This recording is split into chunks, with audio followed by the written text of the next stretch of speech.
Let me tell you why working harder is the stupidest thing that you can do in 2025 if you want to see real progress and real results. So, I currently work as a customer service agent at a major home builder. When I get to work every single day, I park in my garage and I walk over to my building. And on the way over, when I'm walking to my building, every single day, without fail, not a single day missed, I see the exact same janitor woman outside of our building. Every single morning, she is wiping and shining the windows of our doors. She's cleaning the bench in front of the building. She's taking out trash. She's mopping or cleaning something. Within the building, she's always cleaning our restrooms. I've made a joke with a bunch of my coworkers that we can't even use the bathroom because she's cleaning it so much. She's extremely dedicated to her job. And then there's me, who goes up a couple floors where I'm in a heated and air-conditioned building. I have the comfort of sitting down. I have my own desk and a bunch of legroom. I'm not doing any physical labor where I'm bending down, I'm picking up trash, I'm cleaning bathrooms. Then you go a couple more floors, and then suddenly those people don't actually have to take any calls. They simply just have to make decisions to get more investment into the company. And those decisions and those investments that are made, they don't actually have to talk to the customers who are then impacted by that investment and those decisions. Kind of interesting how that all works, right? But those people on those upper floors in the executive suites never actually have to take accountability for those actions. It's us at the customer service level that actually have to hear what the customers really think. But those people who actually get to do the creative and more fun work, they get paid the big bucks. Those are the ones who make the millions and the billions of dollars. Sure, you can say they're CEOs, so they have to take on a different type of responsibility, but that responsibility is never faced at the customer service level, where they don't have to actually interact with the customers who are the ones who are impacted by those same decisions. As long as they are able to build more homes and get more people to move into those homes rather than the amount of people who leave, like the churn rate, then that's all they care about. The point of this whole story is that right now, if I take 100 calls or I take one call, I will get paid the same. That janitor lady outside, she can pick up one piece of trash or find no trash. She will get paid the same. If I am lucky, I get to wear jeans and sneakers on Friday. Simply put, working harder will not get you to where you want to be, and hopefully the story I just laid out is an exact illustration of just that. In this new age, in this new era of technology and AI and increased competition, you need to learn how to work smarter. And by working smarter, I mean you need to understand the correct things to work on, and you need to learn how to work on those things correctly. Let me give you an example. For me personally, right now, I am trying to land a new full-time job. I want to land a job that is more in line with my career path and that isn't really in the customer service base. So with that, I've taken the same old generic advice that everyone gives when it comes to landing a job, meaning you need to apply more. You need to be sending out 50, 60 applications every single day. You need to increase your numbers. You need to pump those numbers up so that you have more chances of landing a job. In theory, makes sense, right? Not anymore. Not in 2025, because not only is every single person doing this, but that is not going to get you anywhere because they are cold. Cold applications are not read by real humans anymore. These applications are scanned for no more than a couple seconds by artificial intelligence, by robots, because simply HR cannot handle the amount of volume to process them on their own manually. You don't stand a chance by just sending a cold application. I've sent hundreds, probably around 300 applications right now, and I've only gotten maybe a handful, I think maybe 5 interviews by doing this process.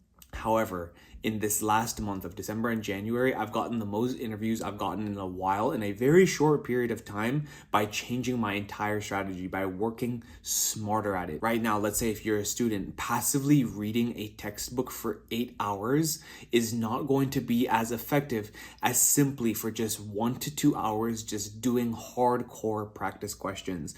Let's say you have a math exam coming up and you feel like you're screwed. Reading that textbook about concepts and about theories for 5 to 6 hours is not nearly as effective as working on problems that are very similar to what are going to be on the final exam. Let's say a professor has given a study guide or has given practice questions. Do those first.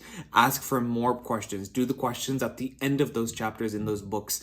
Go to your exam bank and do practice exams from the past. Hell, even ask people in your alumni, ask people who are just simply 1 year or 2 years older than you if they have kept their previous exams. Some of them have, and I've asked for them in the past and they've given it to me. Do those questions because they're going to be exactly the ones and of the same difficulty and the same structure as to what you're going to see on an exam. It's not going to be so different in 1 year that won't be helpful to you. At the gym, cut your 2-hour workout routine into less than 1 hour.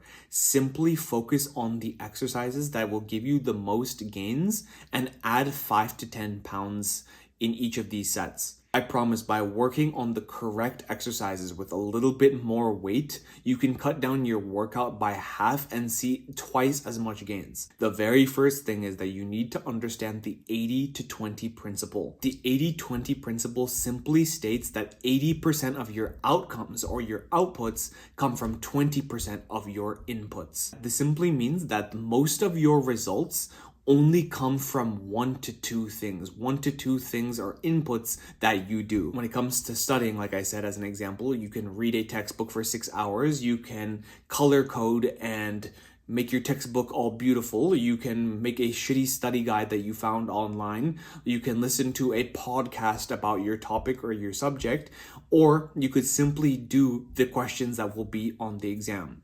Out of all of these categories that I just mentioned, only one of them will drive 80% of your results. The other 20% of those results will come from one of those other 4 categories. You can spend some of that extra time that you have on one of those other categories as well. But you need to determine what is that one task or those 2 tasks that drive most of my results and go all in on it. But with that, there's a concept that I got from famous entrepreneur Naval Ravikant.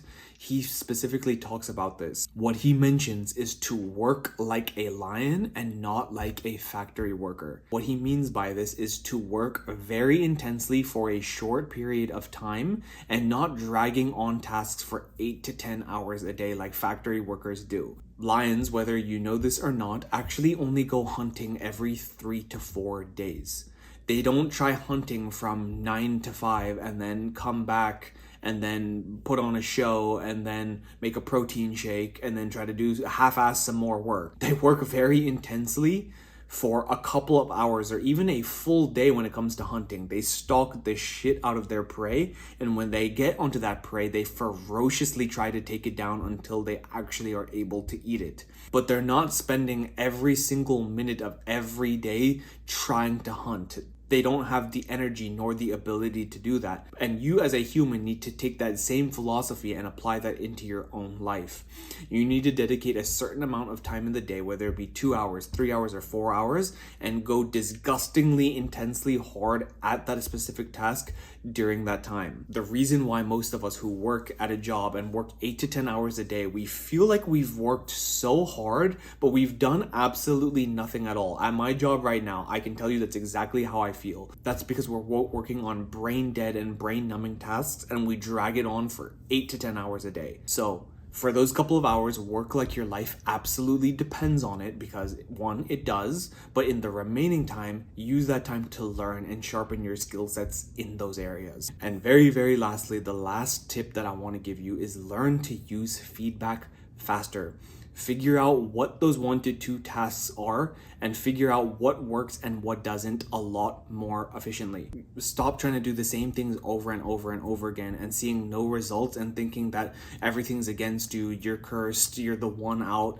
No, dude, just literally focus on the things that work, cut out everything that doesn't, and try to improve at that one thing day in and day out. Take feedback and try to actually improve. Einstein even said doing the same things over and over again and expecting different results is insanity. With that, I hope this video helps a ton, because these concepts really are starting to change my life. So I wanted to share this with you guys.